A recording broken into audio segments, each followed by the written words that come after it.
Take the baby and get out! This house belongs to me now! Are you sure? Because those 3 cars outside belong to your chairman, my father. The night my husband destroyed our baby's crib, his mistress stood in my bedroom wearing my mother's necklace. He thought he was throwing a helpless woman into the street. Then 3 black cars stopped outside, and the most powerful man in his company stepped out. Hello, my name is Clarinet, and until that night, almost everyone in my life believed I was ordinary.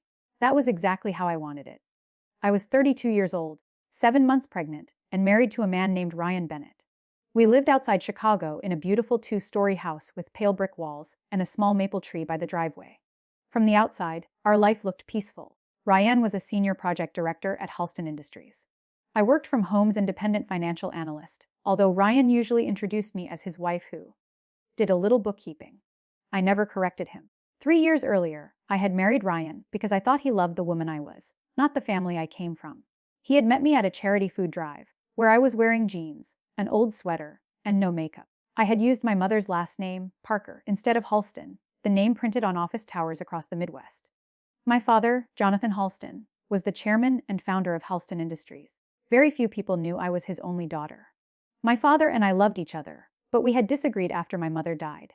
He wanted me to join the company immediately and prepare to inherit his position. I wanted to prove that I could build a life without his name opening every door. He finally agreed, but only after making me promise that I would call him if I was ever in danger. For years, I never needed to make that call. Then Ryan began coming home late. At first, his excuses sounded reasonable. A major construction contract was behind schedule. A supplier had made a mistake. His team needed him. I believed him because marriage requires trust, and because I was busy preparing for our daughter. We had already chosen her name, Lily. I spent weeks decorating her room. The walls were warm cream, with tiny golden stars above the window. I folded little blankets into the dresser and placed a stuffed rabbit beside the rocking chair. The crib was made of white oak. My mother had bought it years earlier, before she became sick, hoping that one day her grandchild would sleep in it. It was not expensive because of its wood. It was priceless because of its meaning. One Tuesday evening, Ryan left his tablet on the kitchen counter while he took a shower. I was not searching for anything. I only touched the screen because it kept lighting up beside me. A message appeared. When are you finally getting rid of her? I'm tired of hiding. The sender's name was Vanessa Cole. I knew Vanessa. She was Ryan's executive assistant. My hands went cold. Another message arrived before I could breathe. And bring me the diamond earrings tomorrow. She never wears them anyway. I stared at the screen until the words blurred. The earrings had belonged to my mother. They were kept in a locked box in our bedroom closet. I wanted to scream at Ryan the moment he came downstairs. Instead, I photographed the messages with my phone and placed the tablet exactly where I had found it. That was the first lesson my father had taught me about betrayal. When someone reveals who they are, do not interrupt them before they reveal what they have done. For the next 4 days, I quietly investigated my own marriage. I checked our joint account. Nearly $40,000 had disappeared in small transfers over 8 months. Hotel charges were hidden beneath business expenses. Ryan had also opened a credit card in my name and used it to purchase jewelry, designer clothes, and a weekend trip to New York. Then I checked my jewelry box. The earrings were gone. So was my mother's sapphire bracelet. I felt sick, but the worst discovery was still waiting. On Friday morning, I received a call from Daniel Ruiz, an attorney who had worked with my father for 20 years. Daniel sounded careful. Claire, did you authorize Ryan to submit vendor recommendations to Halston's internal procurement office? I said. Why? He paused. Because 2 companies Ryan recommended are registered to Vanessa's brother. They've received more than $2 million in contracts. The affair was no longer only a betrayal. It might also be fraud. I asked Daniel to send everything to a secure address. Then I told him not to contact my father yet. I needed 1 more day. Perhaps a foolish part of me still hoped there was an explanation that would save the father of my child from becoming a stranger. That hope ended the following evening. I came home from a prenatal appointment shortly after 6. A red sports car was parked in my driveway. Music played inside the house. When I opened the front door, I found a pair of high heels beside the stairs and 2 glasses of champagne on the coffee table. Ryan walked out of the kitchen with his shirt partly unbuttoned. He did not look ashamed. He looked annoyed. "You're home early?" he said. "This is my home." Vanessa appeared behind him wearing my blue silk robe. Around her neck was my mother's diamond necklace. For several seconds, I could not speak. Vanessa touched the necklace and smiled as if she had been waiting for me to notice it. "Ryan said it was just sitting in a box," she said. "Take it off." My voice was quiet, but steady. She looked at Ryan instead of me. Ryan sighed. Claire, don't make a scene. Your mistress is wearing my dead mother's necklace in my house, and you are asking me not to make a scene. His face hardened. Vanessa and I are together. It has been over between us for months. You just refuse to see it. That was a lie, of course. Only 3 weeks earlier, he had held my hand during an ultrasound and cried when he heard Lily's heartbeat. Does our daughter know it is over too? I asked. For the first time, he glanced at my stomach. There was no tenderness in his eyes, only calculation. The house is in my name, he said. You should pack a bag and stay somewhere else until we work things out. I paid the down payment. You gave me the money. That makes it a gift. Vanessa crossed her arms. Ryan promised me we could have the house ready before my birthday. Her birthday was in 9 days. They had not simply fallen in love. They had made a schedule for removing me from my own life. I walked upstairs without answering. Ryan followed me. I entered Lily's nursery and reached for the small suitcase in the closet. I planned to take my medical papers, my laptop, and enough clothes for one night. I would go somewhere safe and let Daniel handle the rest. Ryan stood in the doorway. Leave the laptop, he said. I turned slowly. Why? It contains company information. Now I understood. He knew I had discovered more than the affair. It is my laptop, I said. He stepped into the room. I said leave it. I held it against my chest. Ryan reached for it, but I moved back. His hand struck the mobile above the crib. The wooden stars swung violently. Stop, I warned him. You're frightening me. Then do what I tell you. He grabbed the side of crib and pulled it away from the wall, searching behind it as if he believed I had hidden documents there. One leg caught on the rug. The crib tilted and crashed onto its side. The sound filled the room. One wooden rail split in half. My mother's crib, the last gift she had left for a grandchild she never got to meet, lay broken at Ryan's feet. I placed both hands over my stomach. Lily moved sharply inside me. You destroyed it, I whispered. Ryan looked at the broken wood, then back at me. It's a piece of furniture. Something inside me became very still. I no longer saw the man I had married. I saw a frightened, selfish stranger who would destroy anything standing between him and what he wanted. Vanessa watched from the hallway. She was still wearing my necklace. Both of you need to leave, Ryan said. Tonight, both of us. My unborn daughter and me. I took out my phone. Ryan laughed. Who are you calling? One of your little freelance clients. I pressed my father's number. He answered on the first ring. Claire. I had practiced sounding strong all my life. That night I could not. Dad, I said, looking at the broken crib. I need you. His voice changed immediately. Are you safe? I'm pregnant. Ryan destroyed the crib. He is ordering me out, and I think he has been stealing from the company. There was silence for 2 seconds. Then my father said, stay where you are. I'm 12 minutes away. Ryan's smile faded slightly, but he recovered. Your father? What is he going to do? I ended the call and looked at him. You'll see. He assumed my father was an ordinary retired man. I had told Ryan that Jonathan worked in manufacturing, which was true. I had never explained that the manufacturing company employed 12,000 people, including him. Ryan began pacing. Vanessa disappeared into our bedroom, probably to change. I heard drawers opening. When she returned, she wore her own dress, but kept the necklace. Give that back before you leave, told her. She lifted her chin. Ryan gave it to me. Ryan stole it from me. Before she could respond, headlights swept across the nursery wall. One black sedan stopped outside. Then a second. Then a third. Car doors opened almost together. Ryan hurried downstairs, and Vanessa followed. I walked carefully behind them, holding the railing. Through the front window, I saw my father step out of the middle car. Daniel Ruiz got out behind him. 2 security officers emerged from the other vehicles.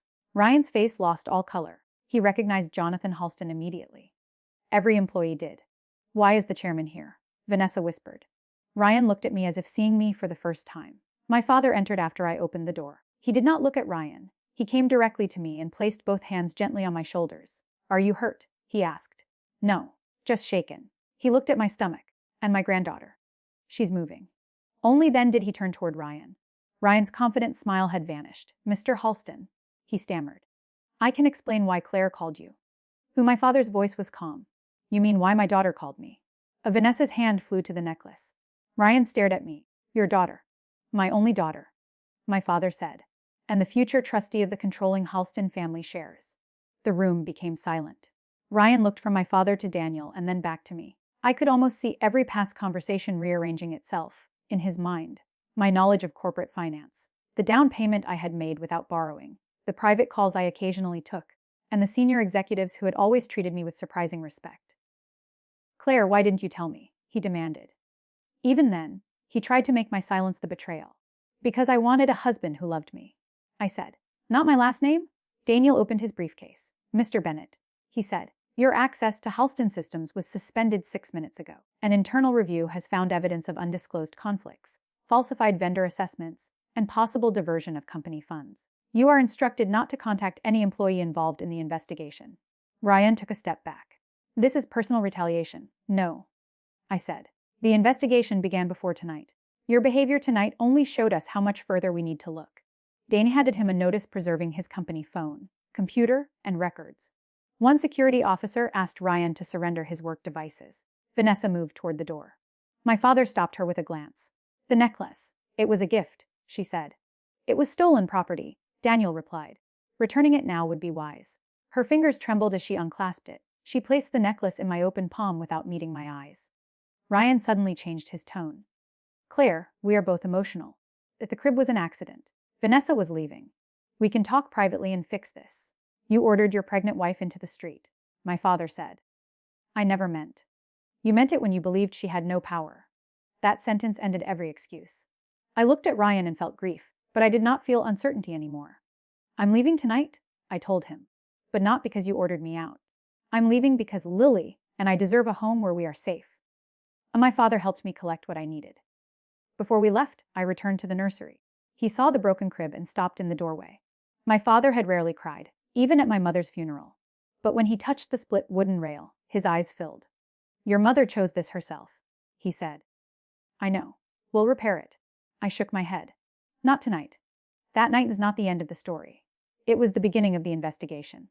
Over the next 3 weeks, auditors found that Ryan and Vanessa had created a network of fake consulting fees and inflated contracts. Vanessa's brother submitted invoices for work that was never completed. Ryan approved them, and the money flowed through 2 shell companies.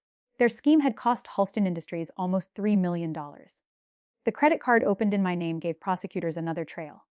Ryan had forged my electronic signature, expecting that I would pay the balance quietly to avoid embarrassment. He had mistaken my patience for weakness and my privacy for powerlessness. I filed for divorce. I asked for no favor from my father and accepted no settlement that hid what Ryan had done. My attorney presented the financial records, the stolen jewelry, photographs of the crib, and security footage from our front door showing Vanessa entering the house repeatedly while I was away. Ryan tried several versions of the truth. First, he claimed I had known about Vanessa.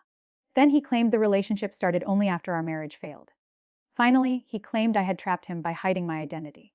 The judge was not impressed. The house was sold. My original down payment and my share of the equity were returned to me. Ryan was ordered to repay the fraudulent debt in my name.